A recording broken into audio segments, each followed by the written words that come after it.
Mato dinhi kang Garces Dori Apiag. Okay, Pastor, addition pangutana ko na nanapaw mapasaylo pa ba, no? O kana magminyo nga divorce partner pwede ba?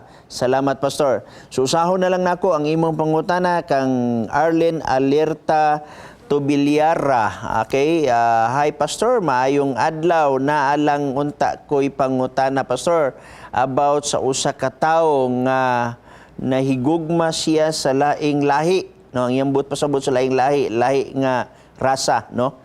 Tapos minyo siya, Pastor, gusto sa lalaki nga mangayo siya og divorce sa iyang asawa para makigminyo siya sa babae nga iyang gihigugma pag-ayo karon. Sala bagayod na, Pastor, ngayo lang ko unta ko og advice based sa Bible. Pastor, salamat. Okay. Salamat, Arlene, OFW sa Qatar. God bless you, Pastor. Okay, may yung pagpahamutang usab sa atong mga kaigsuonan diya sa Qatar. So, nahibalo mo kung kini siya nga pangutanan nimo basig nahitabo ni sa imong kaila. Unya gusto lang yun ka matagaan o kahayag, no? Giusa na lang na kung pangutana, aning isa usab nga pangutana. So, before ko modawat og mga pangutana sa calls, tuguti sa kunyo nga makabuylo ko pag-explain ni ini nga usa ka sensitibo nga bahin. Moingo kog usa ka sensitibo tungod kay ang Ginoo ra gyud mahibalo sa tagsa-tagsa ka kasing-kasing sa tao. Mahitungod ini punto ha igsuon ang Ginoo wala nagkondinar, wala nang gitawag nato og nanaway, wa magay siya nini sa kalibutan alang sa gitawag natong sala apan alang sa makasasala, no? O kung imong tanawon ang basahon nimo ang John chapter 4 verse 16, 17 ug 18 ngadto 19, adunay conversation ni Jesus Christ diha sa usa ka babae nga iyang gikaistorya nga matug sa babae nga wala siya'y bana pero niingon si Jesus Christ nga aduna kay 5 ka bana. When in fact, ang imong kapuyo karon dili nimo bana. Wala gikasab-an ni Jesus Christ, wala siya nagitawag nato og gi-condemn niya kay ngano miani si Jesus Christ dili sa sala ngadto sa makasasala ang iyang pag-ari, no? Aron ang tawo makasabot, modawat kaniya, maghinulsol ug mabalik danha kaniya. Now, mahitungod ni ini nga punto ha igsuon, nahibalo ko nga dili lamang ikaw adunay problema dinhi, apan aduna say problema sa tibok nga kalibutan ini. So tugutin na lang ko kung pagsaysay kung unsay stand sa church, musulti ko alang sa mga wala pa na gitawag natong nahitabuan ini. Kung aduna may nahitabuan, wala na ko'y kining istorya dili ni siya pagsakit alang kaninyo apan pahimagno alang wala pa sa nahitabuan.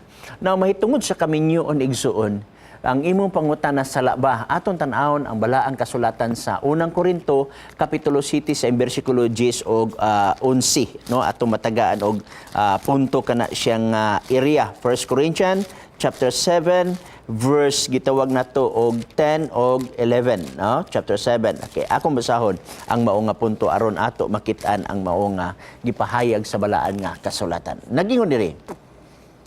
Apan kanila nga mga minyo na ang akong tugon, dili hinuon ako kun dili iya sa Ginoo. Meaning to say biblical, iya sa Ginoo. Mao nga ang asawa dili gayud magbiya sa iyang bana. Unsi, apan kung siya mubulag man gayud, kinahanglan magapabilin siya nga mag-inusara. Kung dili man, kinahanglan magpakig-uli siya sa iyang bana o nga ang bana dili gayud magbulag sa iyang asawa. Gikot ni Paul ang iya sa Ginoo nga side, no? Kay kini magong kaminyoon kung imong tan-awon sa Genesis 2 bersikulo 24, ang lalaki mobiya sa iyang ginikanan og muipon sa babae og sila mahimong isa, no? Kung imo siyang i-count, duha sila, lakig babae, pero mahimo silang usa. Meaning na usa. So, ang saksi niya na ang Dios, ang nag-usa niya na ang Dios. Muna nga strong si Apostol Pablo nga ang bana di gyud dapat magbulag sa asawa. ang asawa di gyud magbulag sa asawa na. Kung magkabulag man, magpabilin sila nga gitawag nato og mag-inusara, no? So mao ni nga konteksto ang gihatag usab sa balaan nga kasulatan.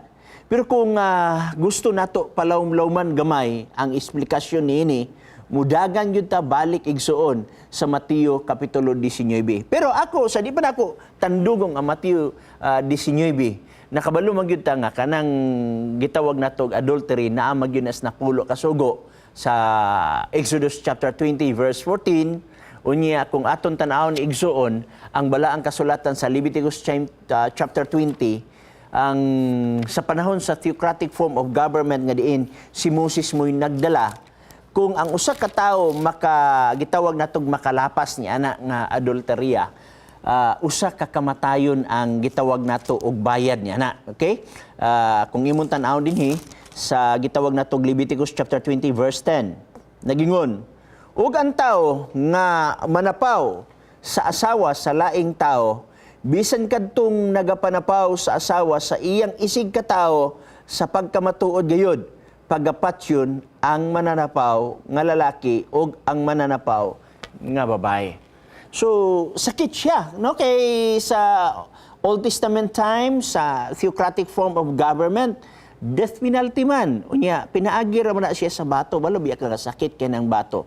Pero tungod sa grasya sa Ginoo, sa panahon sa gi-open ang mao nga minsay sa tibok nga kalibutan nga ang mga apostolis daga na ngadto sa mga hintel.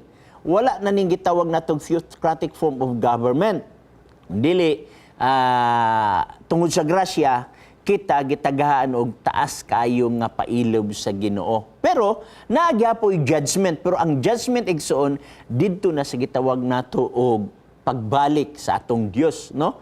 Na nga nakabugat ang sinultihan sa balaa sa pulong sa Ginoo.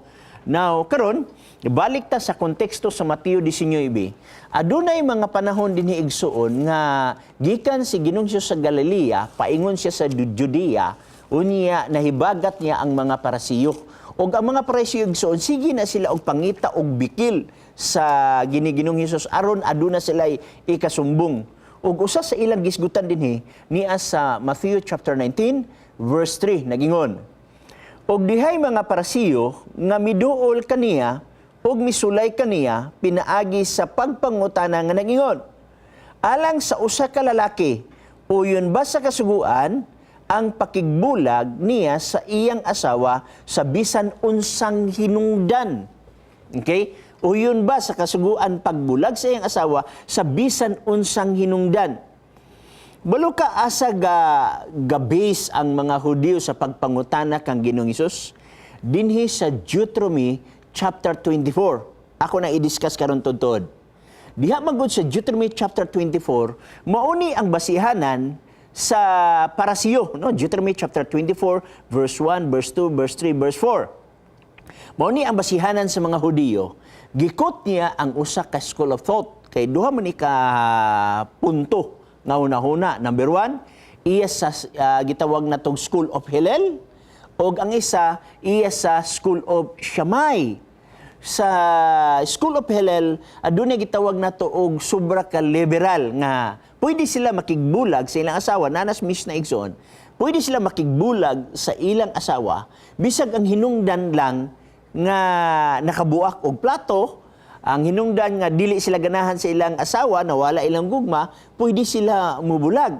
Pero ang School of Shammai, lahi na pagka-conservative ang gitawag natong School of Shammai, nga pwede makabulag sa asawa sa hinungdan sa gitawag nato og fornication, no? Nahilabtan na iyang asawa sa laing lalaki. So mao na nga punto. Now, bantayan nato kay kini manggod nga verse 3, adunay gi-quote ang mga Parisiyo didto sa Deuteronomy chapter 24 nga adunay ideya sa gitawag natong School of Hillel. Ang kanang Hillel magud igsoon usa na kakaniadto nga rabay nga magtutudlo. Now ato masahon, sumpay. Alang sa usa ka lalaki uyon ba sa kasuguan ang pakigbulag niya sa iyang asawa sa bisan unsang hinungdan. Meaning gakot ang mga Hudyo didto sa kang rabay nga Hillel, no, nga ideya. Now karon Atong tanawon kung unsay tubag ni Jesus Christ kay kung masayop si Jesus Christ sa pagtubag niini, pwede i-akusar si Jesus Christ nga nag-violate sa balaang kasulatan. Tanaw na to kung unsay tubag ni Jesus Christ. Verse 4. Siya mitubag nga nag-ingon, wala ba ninyo hibasahi nga ang nagbuhat kanila sukad sa sinugdan, nagbuhat kanila nga lalaki o babae? Og nag-ingon, tungod ni ining maong hinungdan, kinahanglan pagabiyaan sa lalaki ang iyang amahan og ang iyang inahan og makig-ipon siya sa iyang asawa og silang duha mahimong usa. Mao ni tubag ni Jesus Christ. Kabalo ka, ang tubag ni Jesus Christ, scriptural.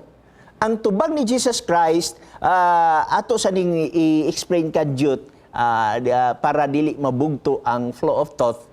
Ang unya ay hadin ta mo dawat og color, no? Niya dinhi nga alang sa usa ka lalaki uyon ba sa kasuguan ang pakigbulag sa iyang asawa bisan unsang hinungdan. Ang gitkutlo ni Jesus Christ nga tubag naa Genesis chapter 2 verse 24. Nga ang laki mo biya sa iyang amahan ug sa iyang inahan ug motipon sa babae ug mahimo silang usa. Sumpayan ta sa pagbasa. Okay? Verse 6. Tungod niini niana dili na sila druha kun dili usa. Busa ang sa Dios gihiusa sa tao dili pagabulagon. Okay? Ang gihiusa kuno sa Dios sa tao dili pagabulagon. Now, ang panguntahan mo ni, asa man mo follow up ang Hudiyo nini, ang Parisiyo? Dili ka follow up ang mga Parisiyo niini sa tubag ni Jesus Christ. Ang tubag ni Jesus Christ magud naa sa scripture, naa sa balaan nga kasulatan. Dili ma-refute. Kaya nga naman, nag-quote man si Jesus Christ sa Genesis chapter 2, verse 24. Ingabita siya, unsa may nakasulat. So, balik siya. Nakaroon, tanaw na to unsay follow-up sa mga Parisiyo. Okay? Niingon ang Parisiyo din himo ni. Verse 6. Okay, verse 7. Sila miingon kaniya, ngano nagsugo man lagi si Moses sa paghatag og sulat pagpamatuod sa pakigbulag, og sa ingon ni ana ang lalaki makabulag na sa iyang asawa. So, niingon sila nga, nag-quote na dayon ang Parisiyo didto sa Exodus, sa Deuteronomy chapter 24 verse 1. Atong tanawon ang Deuteronomy 24 verse 1, no? Okay, atong basahon ni siya. Deuteronomy chapter 24 verse 1, aron makita nato nga nag-quote gyud ang Parisiyo niini nga mga bahina. Ingon siya diri. 24:1. Sa diha nga ang tao magapili og asawa, og mga asawa kaniya siya, dili mo ayon kaniya tungod kay nakakaplag siya kaniya og butang nga dili maputli. Magasulat siya kaniya og sulat sa pakigbulag.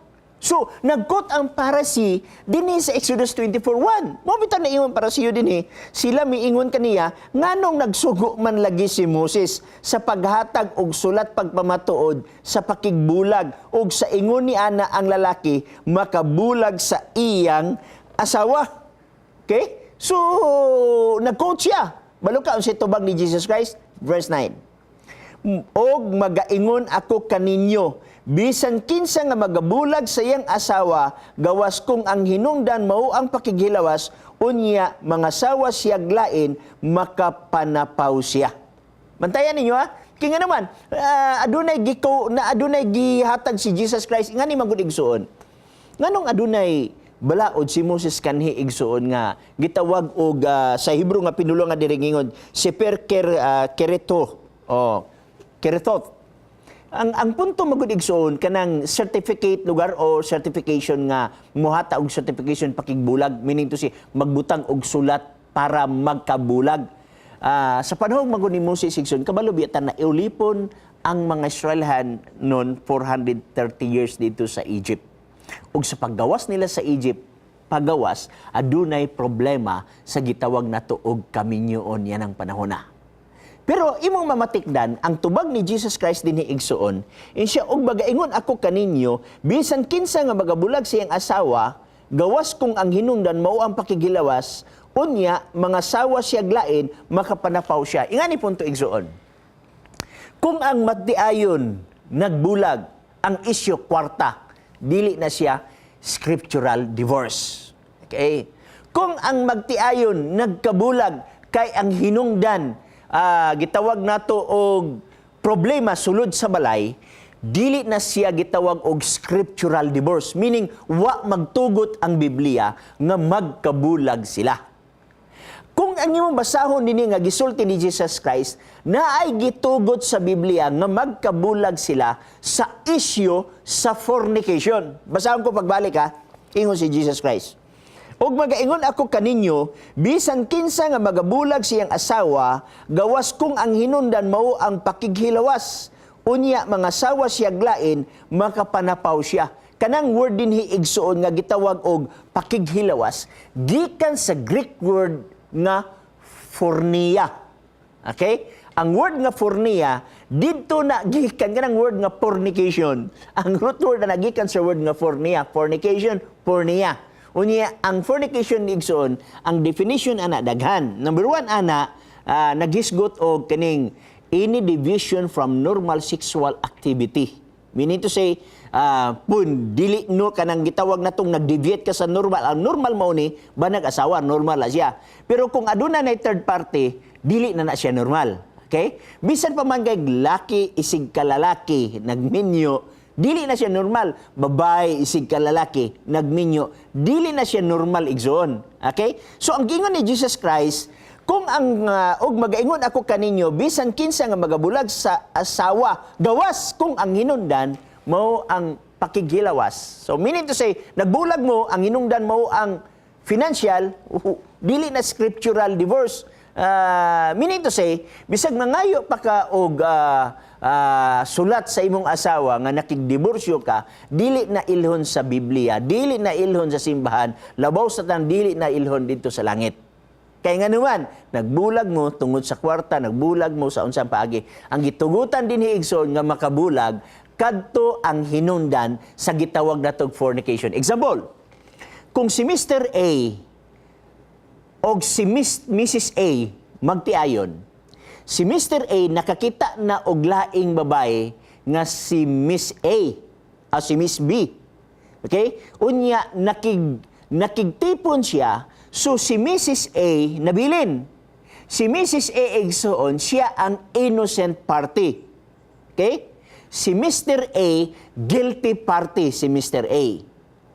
Ang pwede makaminyog otro, bisa context din sa balaang kasulatan, kadtong innocent party nga si Mrs. A nga gibiyaan. Okay? Pero kung si Mrs. A gibiyaan, ang hinungdan finance, both sa ila dili pwede makaminyo. Okay? Munang gingon sa balaan nga kasulatan. So kung ang imong pangutana din hiigsoon na kay nailhan nga usa ka lalaki, unya nahigugma siya sa lain nga rasa. Wa ta kabalo unsa nga klase nga rasa, babae. Nahigugma siya unya magdala siya sulat pakigbulag sa iyang asawa, wala na gitugot sa Biblia. Okay? Meaning to say, maklaro nimo ang Exodus kapitulo 20 versikulo 14, nanas na pulo kasugo. Bunya mudawat ang mga pangutana na karon no. At least ato na say ang pinaka-importante nga part og mauna ang stand sa church. Ang church moila og gitawag nato og divorce, biblical divorce igsoon kadtong gihisgutan nako nga ang issue is fornication, no? Pero ang guilty party dili siya kaminyo, ang innocent party ra ang gitawag pwede makaminyo. Okay?